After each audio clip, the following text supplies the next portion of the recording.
حضرت ابو ہریرہ رضی اللہ عنہ سے روایت ہے، اللہ کے نبی صلی اللہ علیہ وسلم نے فرمایا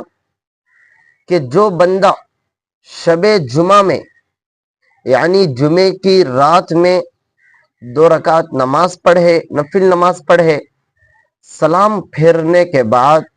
1000 مرتبہ اللہم صلی علی محمد النبی الامی یہ درود شریف پڑھے تو اللہ کے نبی صلی اللہ علیہ وسلم نے فرمایا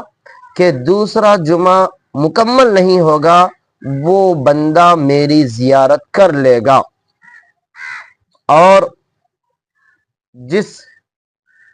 بندے نے اللہ کے نبی صلی اللہ علیہ وسلم کی زیارت کر لی، اس کے اوپر جنت واجب ہو جائے گی اور اس کے گزشتہ اور آئندہ گناہ معاف کر دیے جائیں گے۔